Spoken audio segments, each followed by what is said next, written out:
Atenção! Começa agora uma teleaula de língua portuguesa do ensino médio. Você vai assistir a teleaula de número 58.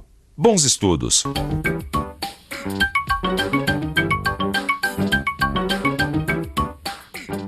Se lembra que a gente viu que a literatura de cada época reflete as ideias e as preocupações do seu tempo? Quer dizer, cada época tem o seu estilo literário próprio. Hoje, a gente vai ver onde tudo isso começou. Dá licença, você que gosta de literatura, você sabe me responder qual foi o primeiro grande estilo da literatura brasileira? Barroco. Não sei. Barroco. O primeiro estilo a marcar época no Brasil foi o barroco. E esse é um dos temas da nossa teleaula de hoje. Nesta teleaula, você vai aprender um pouco mais sobre o estilo barroco e conhecer dois grandes nomes da literatura brasileira do século XVII, Gregório de Matos e Padre Antônio Vieira. E ainda vai aprender o que são as locuções adverbiais. Hoje você também vai conhecer uma personagem especial e acompanhar a primeira parte de uma história sobre ética, política e ecologia. Nossa teleaula está começando.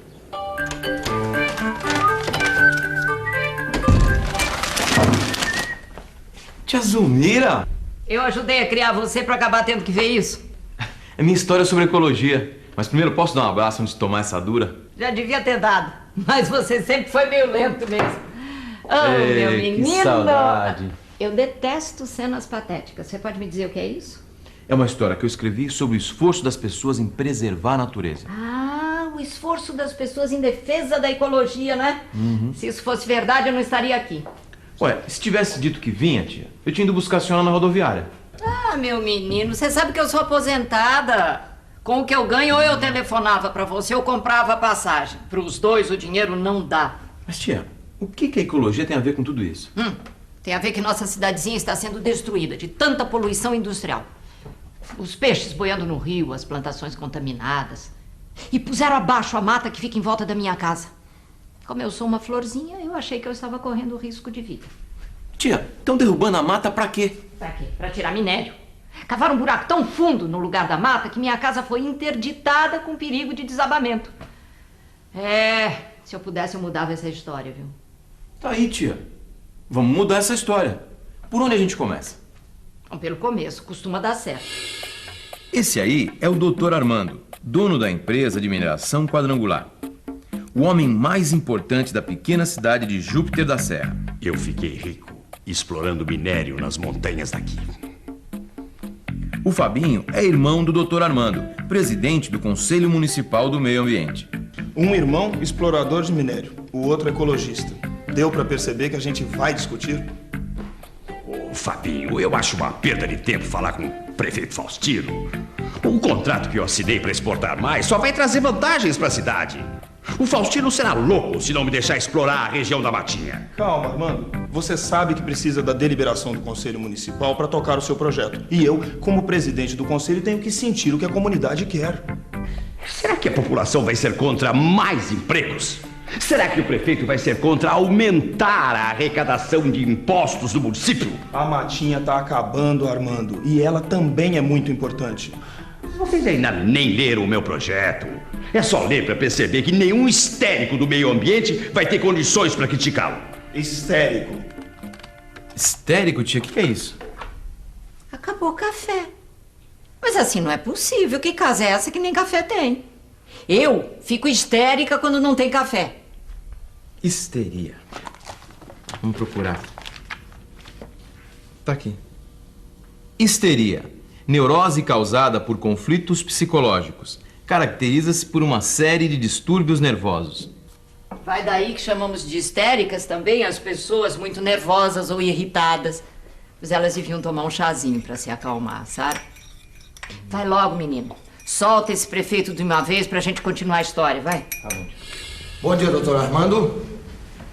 Como vai, Fabinho? Prefeito. Tudo bem? Tudo bem? Vamos direto ao assunto? É sobre aquele projeto de ampliação da mineradora do Armando, prefeito. Pode ser mais uma grande fonte de renda para Júpiter da Serra, mas implica mexer com a Matinha. Faustino, são mais de 100 empregos para a população. Um reforço brutal para o caixa da prefeitura. Você sabe que imposto sobre minério é troço violento. Mas o diabo, doutor Armando. É que o pessoal da ecologia não dorme no ponto. Se um moleque chuta o rabo de um sapo, ele já bota a boca no trombone. Se você relar a mão na matinha, vem aquele jornal da oposição, pega no meu pé e não larga mais. E afinal de contas eu fui eleito com votos dos ecologistas. Eu prometi parar com a destruição do meio ambiente aqui em Júpiter da Serra. Mas ninguém vai destruir o meio ambiente, homem. E depois, muito pouca gente se lembra das promessas dos candidatos. Tem gente que nem se lembra em quem votou. Dá licença.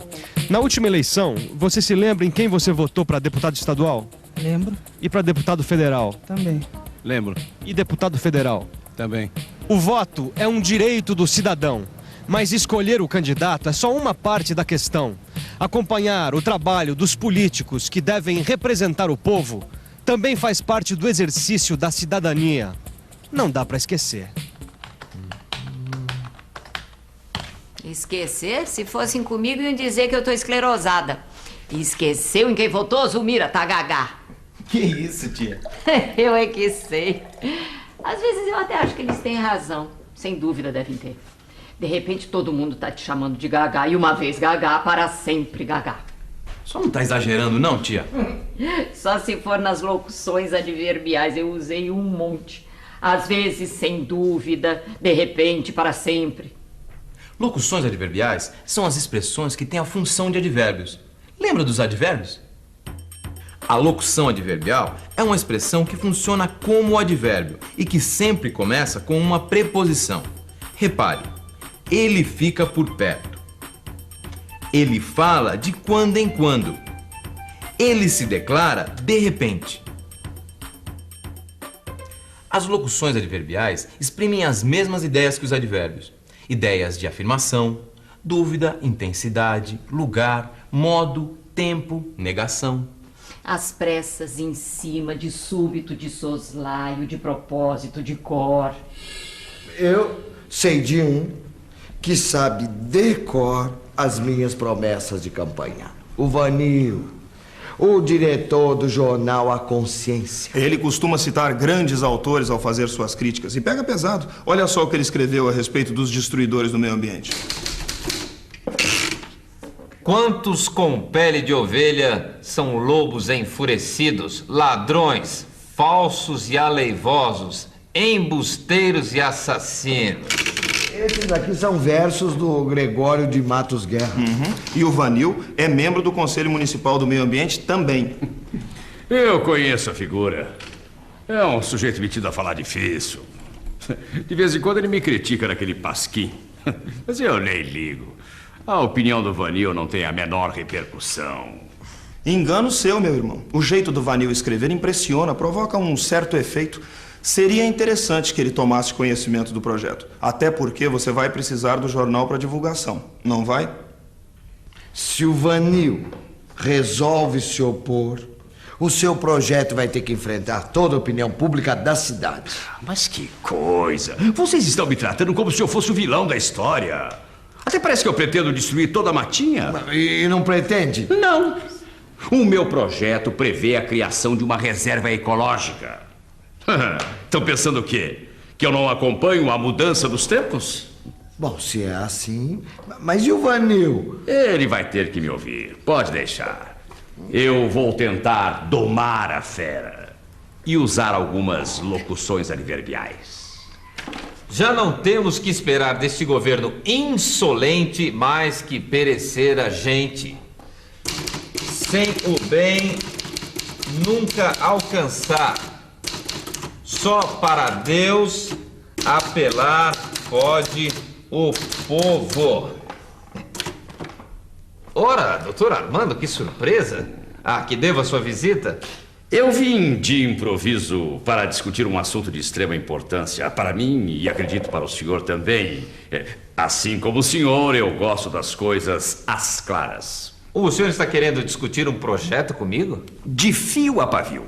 Eu preciso do seu apoio para esclarecer a opinião pública. Ora, doutor Armando, e o senhor acha que o meu jornalzinho tem todo esse poder?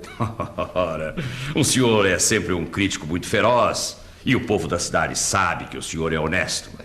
Se o senhor aprovar, ou melhor, se o senhor apoiar o meu projeto, é claro que vai levar muita gente junto. Está bem, vamos ao projeto. Mas eu serei o mais imparcial possível, hein? Ei, isso está me cheirando a embromação. Afinal, aqui mesmo no telecurso, a gente já viu como é difícil para a imprensa ser imparcial. É, boca maldita, eu, hein? Pequei, senhor, mas não porque pecado. De vossa alta clemência me despido. Antes, quanto mais tenho delinquido, vos tenho a perdoar mais empenhado. Essa boca era pior que a minha. Ué, quem escreveu isso, tia? O Boca do Inferno. Ué, quem é o Boca do Inferno? Gregório de Matos. Um baiano nascido em 1633, que foi um dos primeiros grandes nomes da literatura brasileira. Um mestre dos poemas satíricos. Ele tinha uma língua tão feroz que era chamado de Boca do Inferno. Se for um dos primeiros escritores brasileiros, ele deve ter pertencido à primeira grande escola literária que tivemos, o Barroco. Esse menino é mais esperto do que a gente pensa. Ele era um artista barroco, sim. E ser um artista barroco significava ter todas as dúvidas e angústias que você pode pensar. Para começar, um artista barroco vivia numa época em que não se sabia mais quem era o centro de todas as coisas, se Deus ou se o homem. Ele via as grandes descobertas do homem de um lado e a igreja do outro. Era muito contraste quando esse artista do barroco olhava de um lado e via o espírito, olhava do outro e via a carne, aqui o pecado, ali o perdão. O artista barroco tinha tanta dúvida não resolvida que sua arte é pessimista. Um pessimista chegado num exagero. Ele estava sempre colocando uma palavrinha a mais, uma ideia a mais. Ele desequilibrava mesmo. Mas essa crise toda era mais forte na Europa. Por que o Barroco é importante no Brasil? A gente era muito novinho e copiava o modelo da arte da Europa, inclusive o Barroco. Mas aí no século XVII, o pessoal daqui começou a colocar um pouco das formas brasileiras nessa história. É por isso que o Barroco é considerado nossa primeira escola literária importante.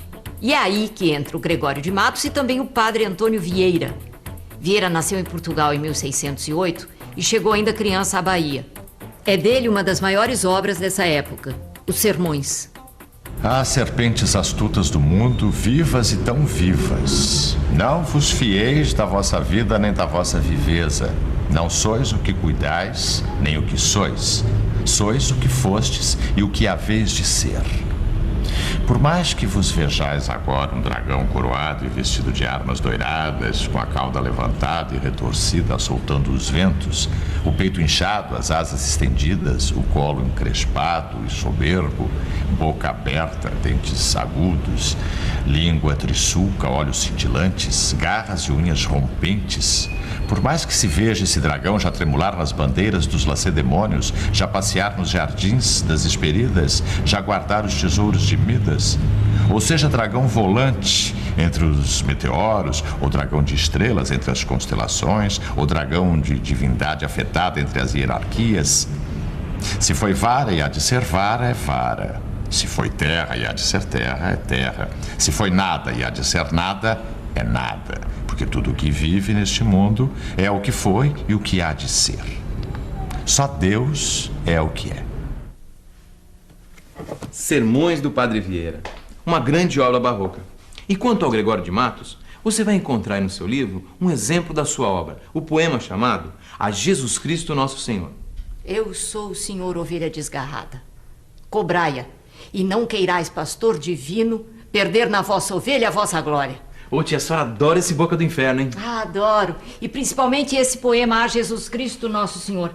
É que nele Gregório de Matos faz referência à parábola do filho pródigo. E eu sou a tia pródiga, não sou? Claro que é. Quer bis? Eu quero. Vamos revisar? E atenção, se liga aí que é hora da revisão. Na teleaula de hoje, você aprendeu que as locuções adverbiais são expressões que funcionam como os advérbios e que sempre se iniciam com uma preposição. Conheceu um pouco da arte e das preocupações do artista barroco, que foi a primeira escola literária do Brasil, e viu que este estilo do século XVII teve dois grandes nomes entre nós, Gregório de Matos e Padre Antônio Vieira. Hoje você conheceu a minha tia Zulmira e o começo da história do Dr. Armando. Ela continua na próxima teleaula. Até!